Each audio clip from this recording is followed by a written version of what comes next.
Welcome back. Welcome back to part 2 of Baba Yaga Bony Legs on Storytime for Home Time. With me, James Mayhew.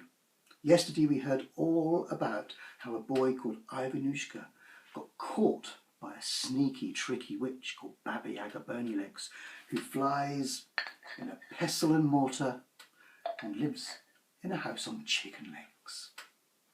So are you ready to find out what happens in the rest of the story? I hope so. This is where I got up to yesterday with my illustration of Baba Yaga. Here you can see the forest where the story takes place. This is the house on chicken's legs. And here's Baba Yaga in her pestle and mortar. And if you look over here, you can see a little Russian city to remind us that the story comes from Russia. So poor Ivanushka and Olga are both trapped inside the house on chicken legs. Baba Yaga has locked all the doors and windows, and she's gone off to invite her mother and her sister for supper. And when she comes back, she's expecting Ivanushka to be cooked in a pie. Well, as soon as Baba Yaga had gone, Bony Olga began to cry. And Ivanushka said, "What are you crying for? It's me who's going to be eaten in a pie." And she said, "Well, I'm crying because I don't want to put you in a pie. I feel sorry for you." And Ivanushka said, "Well then, don't put me in a pie. Let me go." Bony Olga said, "I can't do that, because if I let you go, Baba Yaga might eat me."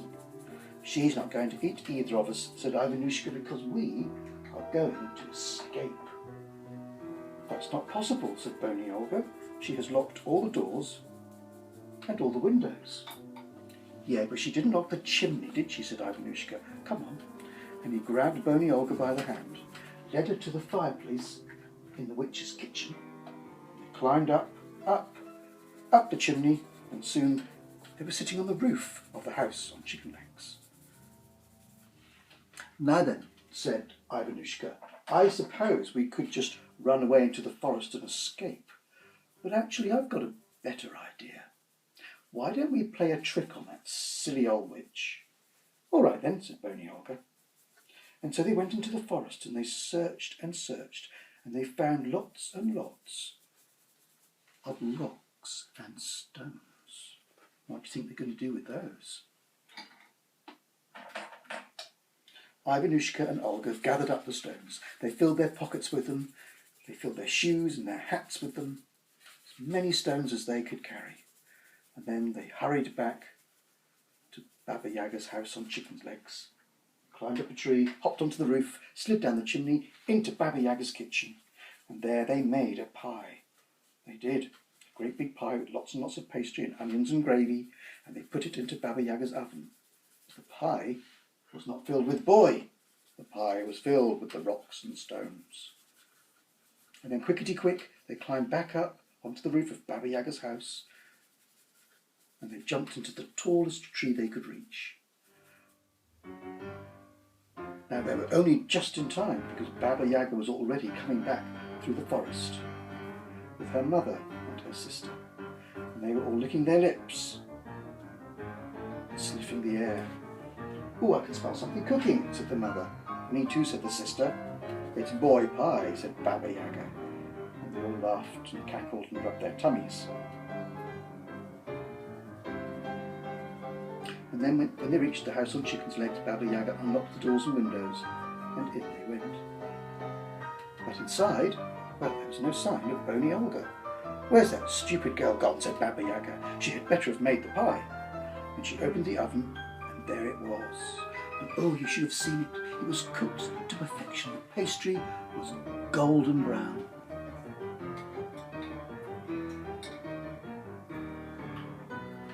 Baba Yaga took the pie out of the oven.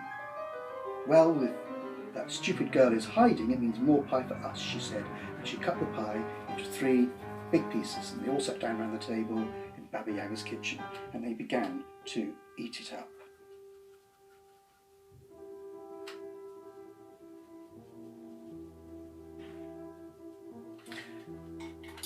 Now, after they'd eaten the pie, Baba Yaga licked her lips and smacked her chops, and she said, "Oh, that was a very good boy pie. That was one of the best pies I've ever eaten." And the mother and the sister said, well, it was quite nice, but you know, there was something a bit hard and crunchy in it. It hurt my teeth. The sister said, actually, I've got a bit of a tummy ache. When the mother said, do you know what? So have I. Baba Yaga said, but now that you mention it, I don't feel very well either.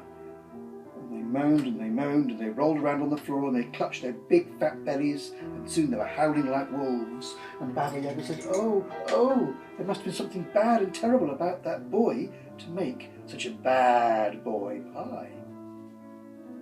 Now Ivanushka could hear all this from up in the tree outside, and he shouted down to the house on Chicken's Legs, Baba Yaga, you are a very stupid witch. You didn't really eat a boy pie at all. You ate a pie filled with rocks and stones. Jolly well serves you right. Well, when Baba Yaga heard this, of course she was very angry, and she ran towards the house, ran out of the house, and she shouted up to the tree, you wait till I catch you. I'm going to have boy and girl pie. She said to the little house on Chicken's Legs, jump up and catch them. Jump up, little house, jump. And the house began to jump on its little legs, trying to reach the top of the tree. Ivan and Olga, well, they just laughed and they jumped into another tree, which was even taller. In fact, they jumped from tree to tree to tree, all the way across the forest. And the little house on Chicken's Legs began to run after them, faster and faster and faster. But however fast the house ran, however high it jumped, it couldn't quite catch Ivan and Olga. Baba Yaga was getting crosser and crosser. But then at last, Ivan and Olga reached the end of the forest. There were no more trees.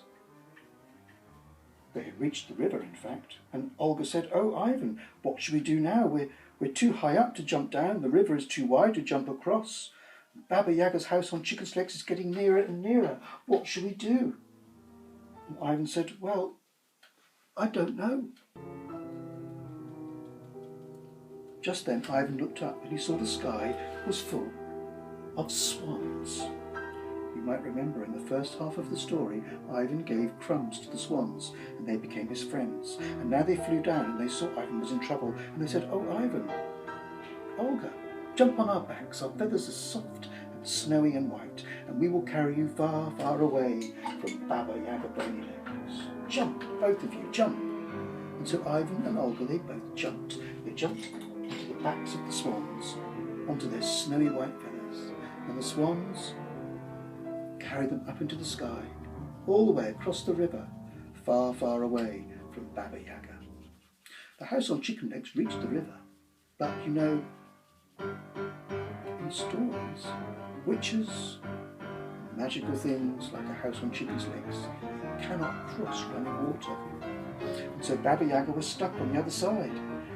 She was so cross. She gnashed her teeth together, and she shouted and she roared, but her magic wouldn't work across the river.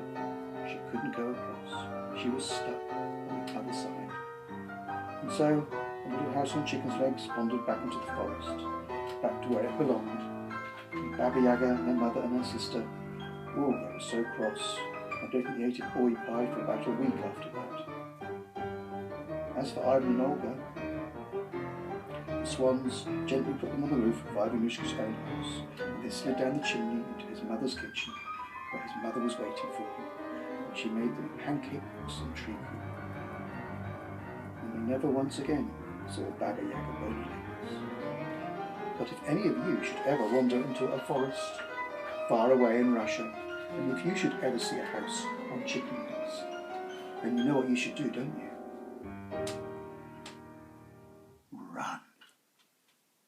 Now, if you'd like a chance to win this picture of Baba Yaga Bony Legs, all you need to do is leave a comment, either on Facebook or on Twitter, and I'll choose somebody and I'll send it to you in the post. Thank you very much for watching Home Time for Story Time, and I'll see you next time. Bye.